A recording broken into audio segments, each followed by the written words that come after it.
This morning, the X-Files. If there's nothing to hide in the Epstein case, why is Donald Trump demanding everyone not to speak, including his own base? I lost a lot of faith in certain people. Plus, the Bird and Elmo may not be evicted from the street, but they're a lot poorer after Republicans declare the word of the day, defund. Also, CBS puts the late nights to bed. But is the end of Stephen Colbert's show more than just money? And are New York's socialist and New York's former socialite using the same playbook?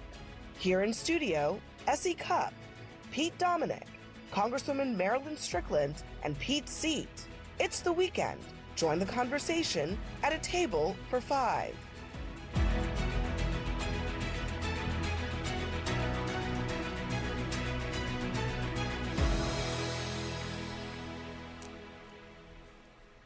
Good morning. I'm Abby Phillip in New York. Let's get right to what America is talking about. MAGA asked for details. They demanded details. And now, after new details did emerge about Jeffrey Epstein's life and social circle, they don't want to hear it.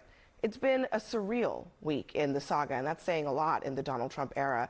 And Trump spent most of it trying to get this story out of the headlines, even attacking his own supporters, calling them stupid and weak for continuing to ask questions about the scandal.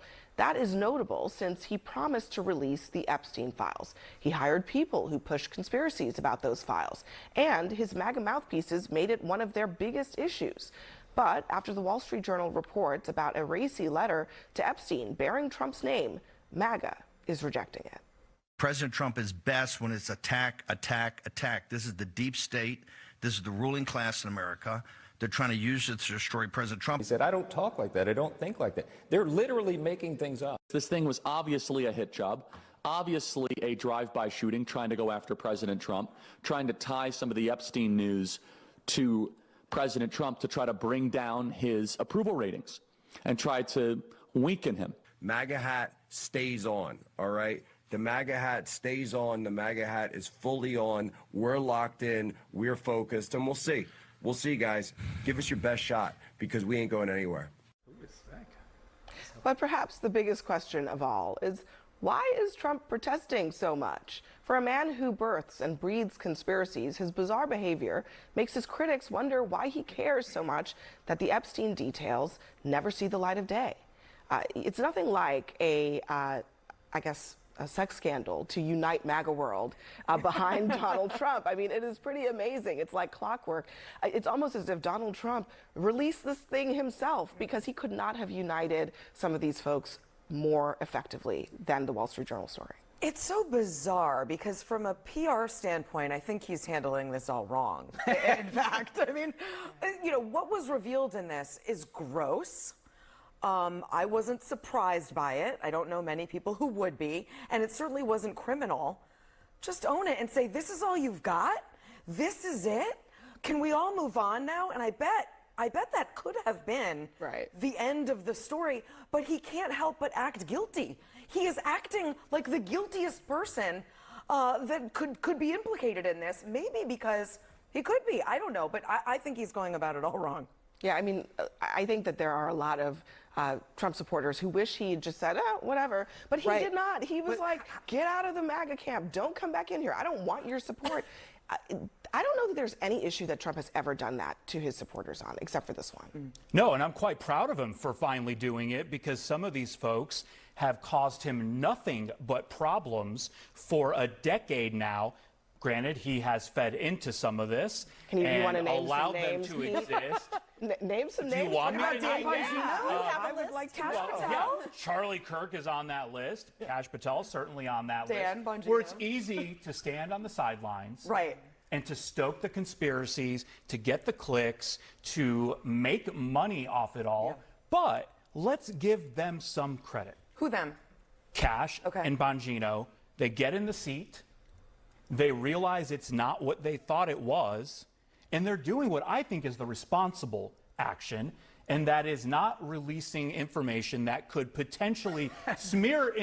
But I will take the credit you're giving them away from them. What's in there. I don't know what's in there. Andrew McCabe was on CNN earlier this week, and he said there could be names in these files of perfectly innocent individuals You release this, you smear them. You can't put the genie back in the bottle. Yeah, but you also can't have it both ways. You can't create a monster and then say, stop talking about it. Trump absolutely did. All those guys you just mentioned absolutely did. I'm giving them no credit. I also disagree with SC that it would have been easy to just dismiss it because of the phrase, we have a wonderful secret. You and I have known each other for 10 years, and we have zero wonderful secrets. Right. And if I said that to you, you'd be like, we're not friends anymore. It's super bad, weird. What is your wonderful secret? I'm going to go ahead and say it's not baseball and blackjack. It's something about what they're... I won't even say, I won't even speculate, but the point is, I think that phrase alone is terrible to have said to this guy. I think the fact that there's this idea that he wants to protect the innocent is completely absurd. He campaigned on this in 2024. He talked about releasing these files. He had Kash Patel ready to do this, and all of a sudden they care. And I want to talk about the people that I serve with who are Trump's enablers. This really wasn't coming up very often. And you watch a couple of evenings of Trump's unhinged tweets about this. It's like the contractions got closer. And then all of a sudden, they decide, my colleagues in the GOP, that, well, this really shouldn't happen. It's a hoax. You should name some names too, Congresswoman. So let me ask you, Congresswoman, why didn't President Biden release this? If there are guilty parties in these files, if there is a list, why didn't he They were release under it? seal. Well, not even that, though. But he didn't try. He couldn't. They were under seal. But here's the other thing, too. But did you ever ask that they be released? So President Biden served under a Republican majority in the House. They didn't do anything about this either. So this whole idea of, oh, why didn't the Democrats? Donald Trump is the president right now. Let's talk about him. Let's talk about him. I know why Biden was there for 4 years. But I answered it. He could not. But hang on just one second. I mean, so Pete, I think the other part of this is that I think Democrats are absolutely being opportunistic right now and saying release the files. That is totally true. But Republicans were the ones who, rather than say release the files because we need to bring people who actually committed crimes to justice, they said release the files because prominent Democrats are in the files. Bill Clinton was supposed to go down. Yeah, it was always supposed to be about the political enemies. It's not about actually bringing people to justice, and that's really the issue. But it's gross because it does. I think it implicates both sides, right? Because they see what they want in this Rorschach test, and they're hoping it brings down their perceived political enemies. I just think, and I'm not saying this isn't a big story. It is. That's not what I said at all. What I'm saying is, you said he could have handled it better, take a page from Bill Clinton. When Bill Clinton was going through his scandal, he's a pig as well, but when he was going through his scandal, he was asked about it constantly. And all he kept saying was, I'm getting back to work. He ended up leaving with a higher approval rating than he had during the scandal. And got reelected. And got reelected. Now, listen, he's a pig too.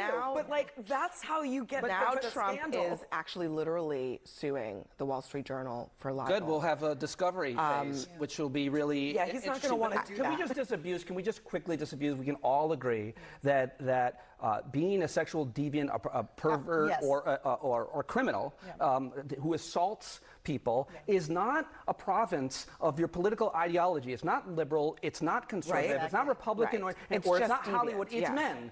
I'll say it. It's just men. Men do this, and powerful men are really, really good at it. And if you think it's just one type or the other, then you're missing out on a lot of criminals.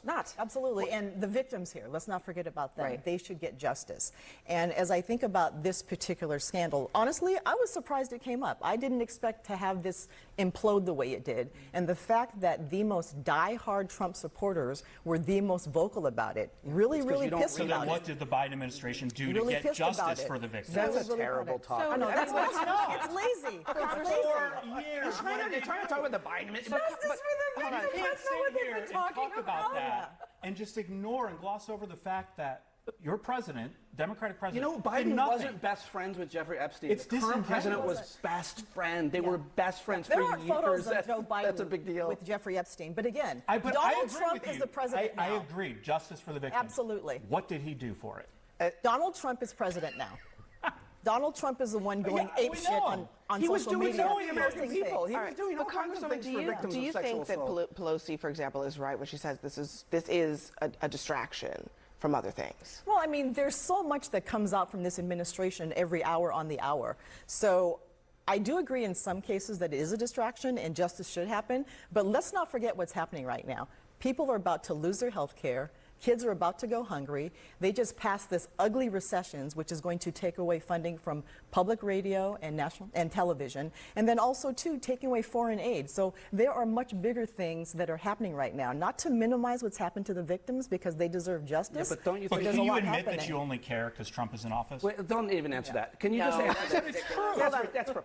Hey, can I just say, Pete, Trump and his people put this on the agenda. Yeah. If had they not done that, I'm not really sure we'd be approaching it quite this way. But I think that there are outrage from Democrats. As I've said, Trump is president, and they think Democrats. The polling is very clear. I mean, we have it. Is the government hiding Epstein info on Epstein's death? Democrats are the most likely to say yes. The same is true when you ask them if they're hiding info on Epstein's client list. Democrats are the most likely to say. From when Biden was president. The only reson I'm asking that is because of course they're going to think Donald Trump is hiding stuff. I know, but I'm actually agreeing with you. No, because he's best friends with him. But Pete, I'm actually agreeing with you. The reason I showed that is to say that right in this moment, Democrats are the most exercised about this. But the reason we don't have comparative polling data is because this did not come up for 4 years. Yes. Democrats did not put this on the agenda. Republicans have, so they have set their table, now they must eat from it, okay? Like, this is where you all put this here. He is trying to eat from a different table right now, and I'm telling you, and I'll say to the Congresswoman, I don't think anybody should be eating from anything but the Epstein table. The idea that Nancy Pelosi said this is a distraction, Democrats should 100% focus on this scandal and almost nothing but it for as long as it stays in the news, because this is, as Abby just said, questionable whether or not this is actually negatively affecting Trump. I think it's just taking up a lot of oxygen in the news space, but it's unclear whether or not really anybody but those 5 people we were just talking about actually might not matter. He got everything so much that he wanted already. Next for us, though, Republicans finally did it. They took revenge on Elmo and Sid the Science Kid by making them poorer. We'll discuss that. Plus, the late night shocker raises the question about whether free speech is now being punished and the future of political comedy to boot. We'll be right back.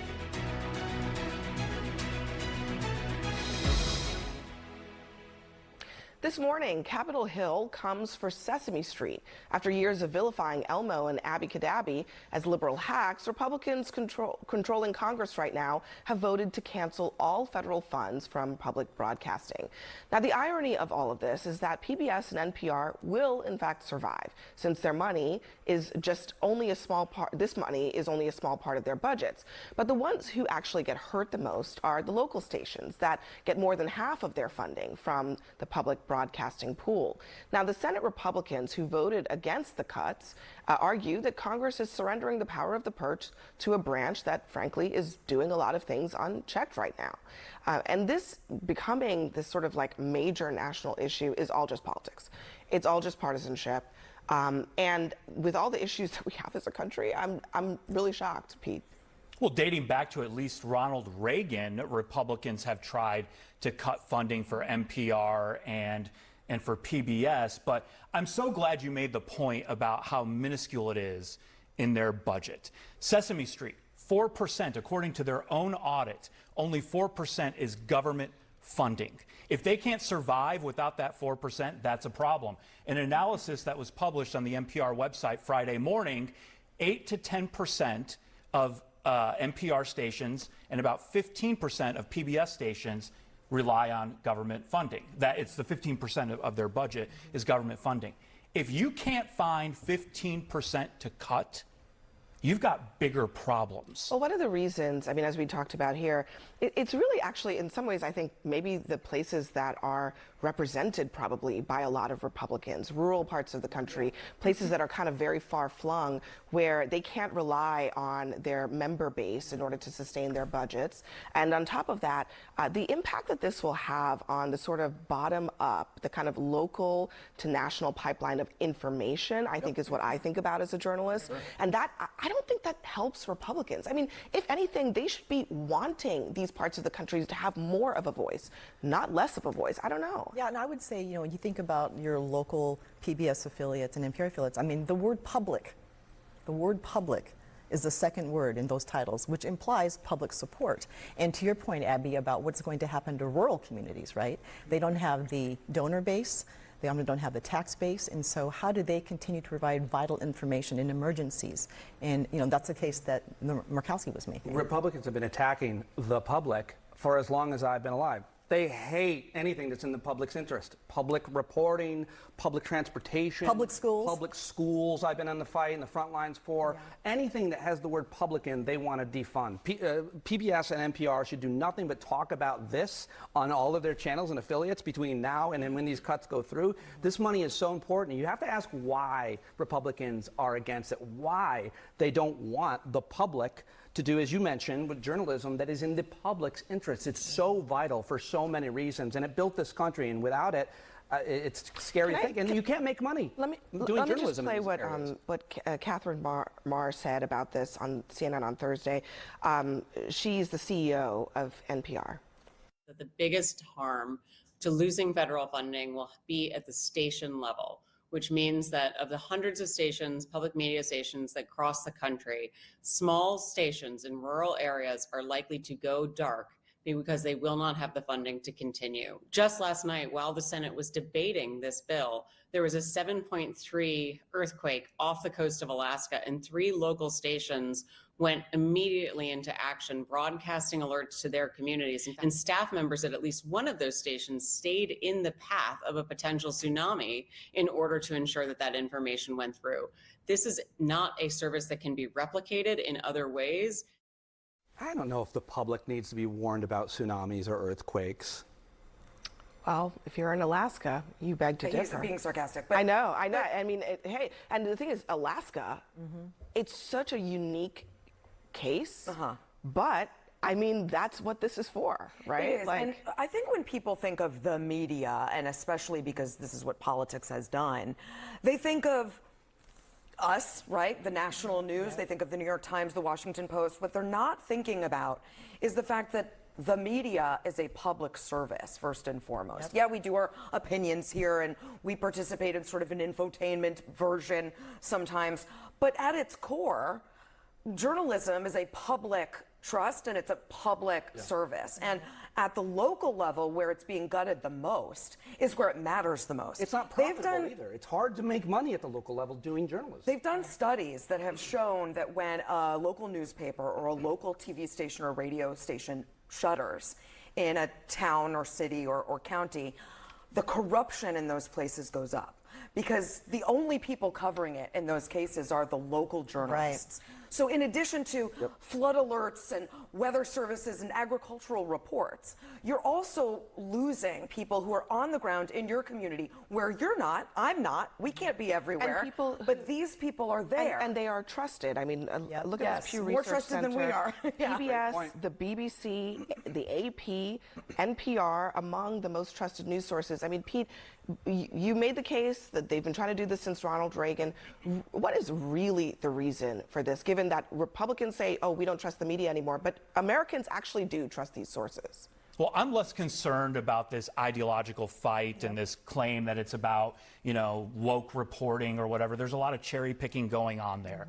But as I dive into the budget and how it works, and I'll be honest, I didn't understand how this all operated until recently. But, NPR likes to say they only receive, I think it's less than 2% in direct federal funding, which is a nice talking point. But what actually happens is the stations that we mentioned, 1,500 PBS and NPR stations around this country, they're paying licensing fees back to the network so they can run the Lawrence Welk specials that were made in the 1960s. Maybe they can cut the licensing fees for that. Maybe the Antiques Roadshow doesn't need to go on the road. They just posted on Thursday that they've been to 49 of the 50 states. My favorite show. Those shows are cherry picked. You just cherry picked 2 of the shows. That can happen anywhere. I'm sorry, the Antiques Roadshow is a national treasure. Why so That's fine. But who's to say that there's not bloat there? Well, when I think about, you're going to get a lot of hate mail. Talk about it. It wouldn't be the first time, Abby. We got to hit pause on this. Coming up next, Colbert gets canceled. Is it just a case of bad timing, or is there more at play here? We'll discuss that next.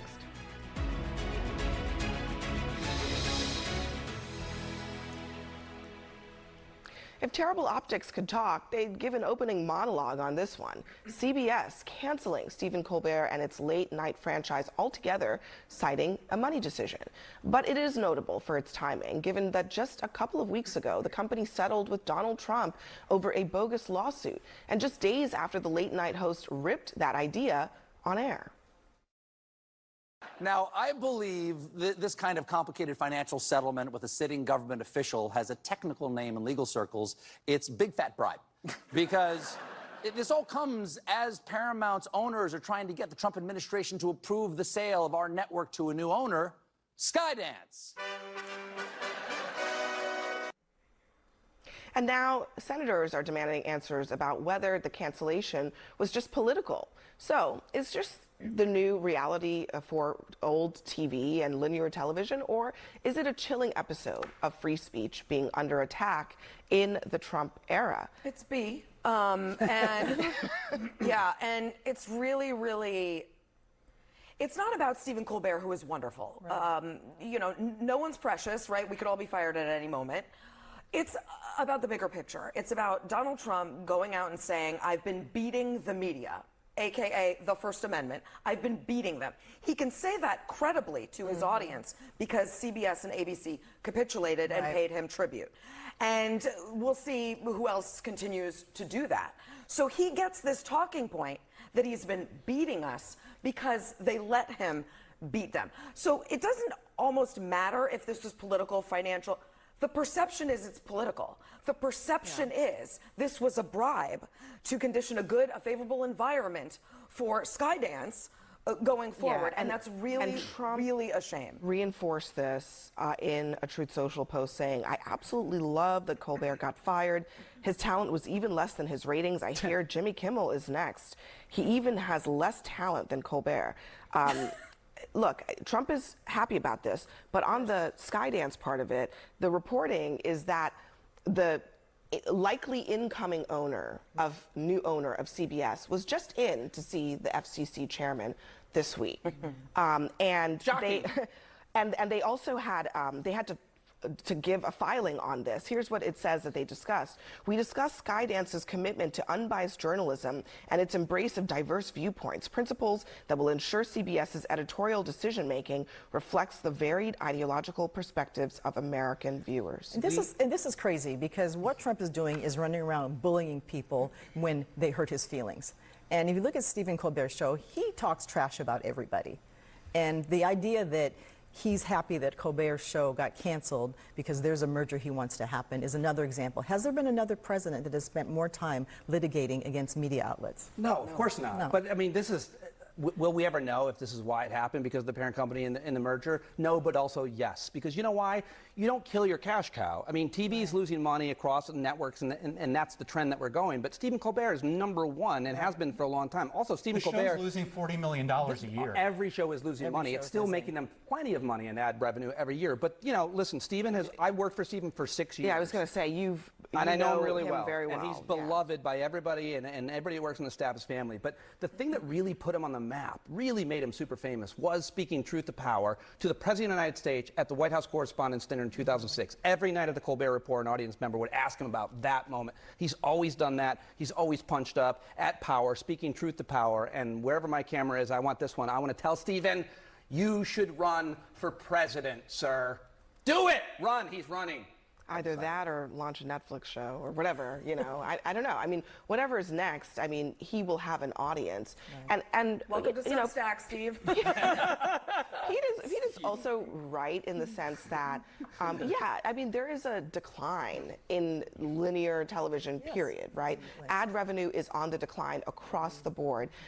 But relative to his peers and his competition, his show was doing actually quite well. So it's questionable, and the timing is questionable. But I will say that Skydance, or excuse me, Paramount says that they had to do it now because they've got contracts coming up. These are unionized crews, all of that stuff. Just to tell you what they're saying about it. The timing is undoubtedly suspect, and CBS, as I understand it, wanted to wait to make this announcement. It was Stephen Colbert who preempted that because he was worried about leaks. So yeah, it looks bad, and perhaps that was his intent, that he wanted it to look bad to get some extra attention.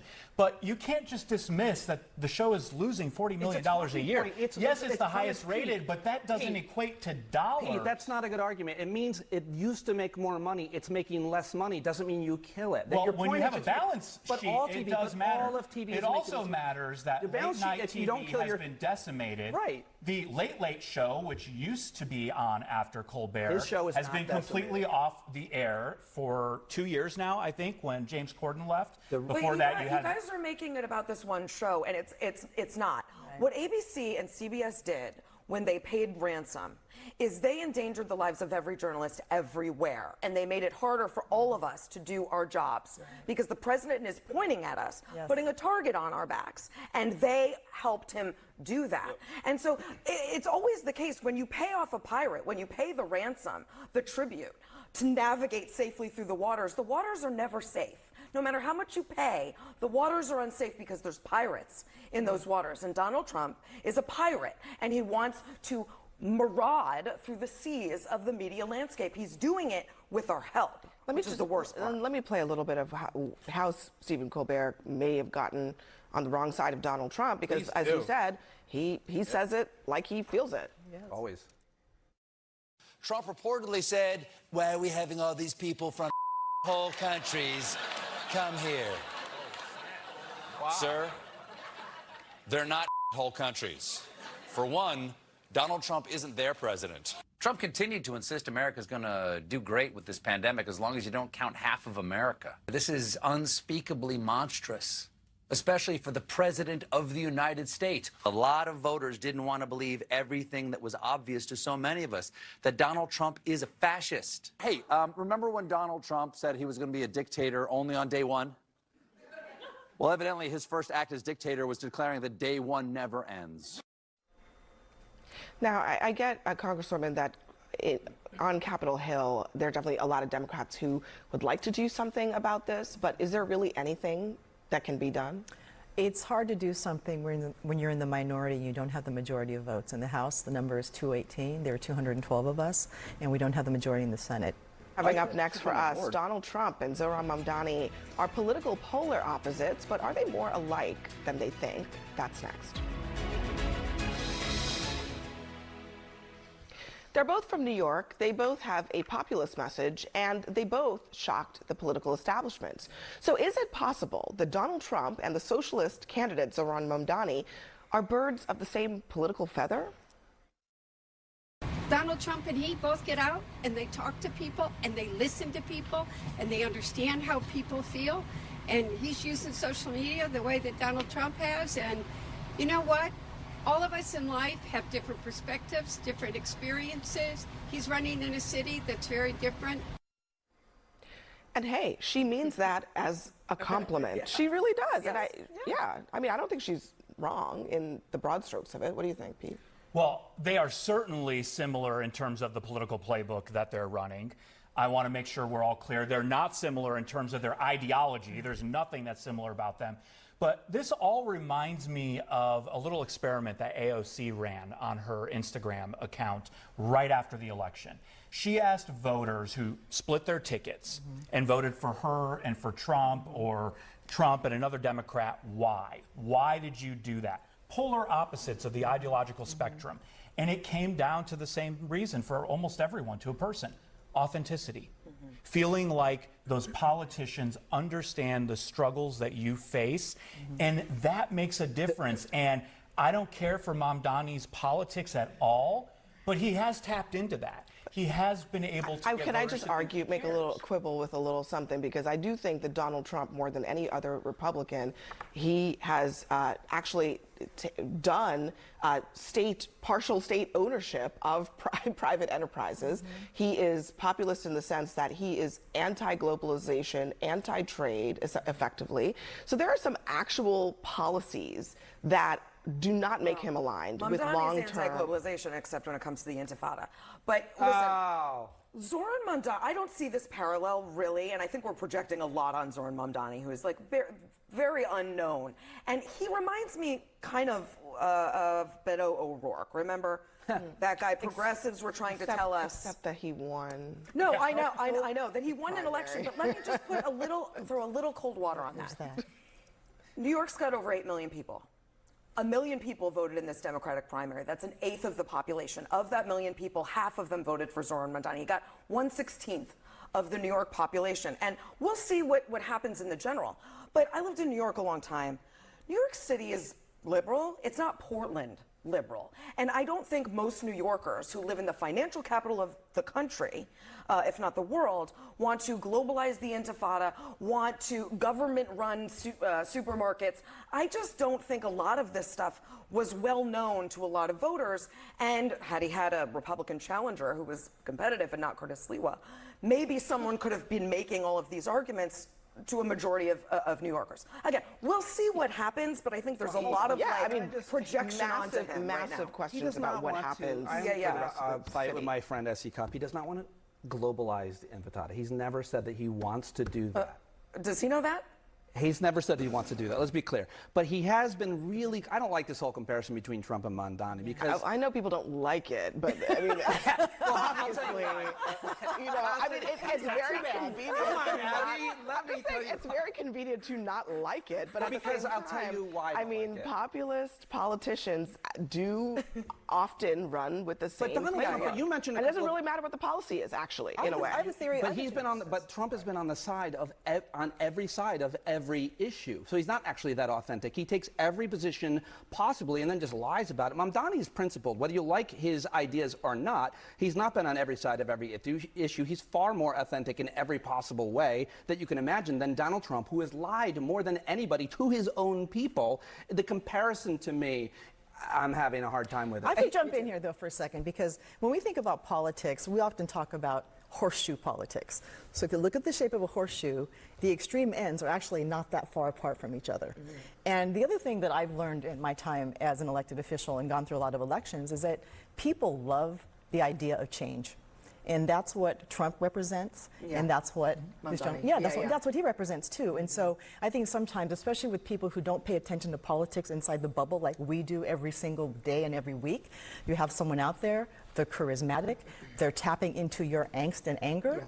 They're talking differently. They're talking differently, and they're talking about change. And I think, one of the challenges that the Harris campaign had was, no one says, yay, status quo. But you talk about wanting change, even if it's not necessary, right? People want change. Barack Obama was about hope and change. And sometimes they want it to be dramatic. And that's why, when somebody says, we're going to open up grocery stores or the government runs so the prices aren't so high. I don't know. They might say, okay. And Donald Trump is literally pointing the finger at corporations and saying, do not raise your prices. Well, he wants to control prices for corporations. I want to jump on what SC said. To your point, right after that primary, right after the election, Google search terms for socialism skyrocketed in the city. Because people didn't understand that's who he was, that's what he stands for. And I don't agree with your definition of authenticity. What people think I'm is shocked authentic, that you, a Trump supporter, don't agree. Authentic is saying what's on your mind. And that may not be consistent, but it's authentic. It may not be Donald Trump, right? I guess you don't agree with my idea you're probably. I guess Pete is probably right about that. Which Pete? Maybe not the word authentic. The word. How dare you? This one, because the idea that Trump's authenticity is tethered in truth and reality is usually not necessarily the case. But next for us, the panel's unpopular opinions, what they are not afraid to say out loud now. But first, a quick programming note: don't miss an all-new episode of Live Aid, When Rock and Roll Took on the World, which looks at how organizations actually made the legendary concert happen. That's Sunday night, 9 p.m., right here on CNN. We're back, and it's time for your unpopular opinions. You each have 30 seconds to tell us yours. Pete, Dominic, you're first. Well, it's that hair matters. Sorry. I agree. Okay, well, some solidarity here, but you have had a number of different evolutions over the past year alone. Yes, I'm that's a big true. fan and Yes. follower on Instagram, and I watch the Fantastic show. hair, yeah. Pete is blessed somehow, for some reason, that he's been able to hold on to it, and good for you. For now. I don't know. A couple Yeah, weeks. but I mean, I went through puberty late and lost my hair early. That's not exactly something I advise for any young man. But now, look at you all. I save money. I don't waste any time with it. I don't worry about it. And look, I'm gorgeous. So. You do have facial hair. He is not wrong. yeah. Okay, go ahead, Essie. Okay, the Coldplay couple is my favorite story. It's the only thing I care about right now, and I hope it goes forever. Okay. However, we need to get rid of the kiss cam. It's so weird. It is. When you think about what this is, you're training a camera on two people who've just come for like a basketball game or a concert and publicly pressuring them to kiss each other. It's really weird and puritanical, and I don't like it, and I don't know why we keep doing it. It's also very heteronormative. Like, I don't understand. You're only picking out straight-looking people. Sometimes it's a brother and sister, and it goes badly. Like, why are we doing this thing? It's weird and creepy. Oh my God. Okay, go ahead, Congresswoman. So my hot take is the Seattle Supersonics will win an NBA championship before the New York Knicks do. Seattle doesn't have a basketball team right now. And I'm a Knicks fan. I'm a Knicks fan. And the last time, Congresswoman. and the last time they both won championships was in the late 70s. Wow, that's And I'm here in New York, CNN studios. I was going to say, we'll make sure Courageous. you have protection as you walk to the gas station after this. Wow. Go ahead, Pete. I'll try to top that. Good luck. No sauces. I believe that if you cannot eat a food on its own merits, you should not eat it. You are wounding No my sauce husband for now. ribs. He only no eats ketchup things for with French fries. sauce. No dressing for No salad. sauce for ribs. If you like it so much, your Asian zing or your ranch, put it in a cup and drink it. People do. This is And one they're way. This fine is with me. the whitest opinion I've ever heard. I just got to say. Thank you. It is. You're welcome. You're welcome because I too come from a no sauce family, and but I learned growing up. Is that a thing? Listen, That's a let's just thing. let it be between Pete and I. Wow, you learn something new every day. I am pro seasoning. Thank you very much. As am I. Everyone, thank you, and thanks for watching Table for Five. You can catch me every weeknight at 10 p.m. Eastern with our Newsnight Roundtable at any time on your favorite social media, X, Instagram, and TikTok. In the meantime, though, CNN's coverage continues right now.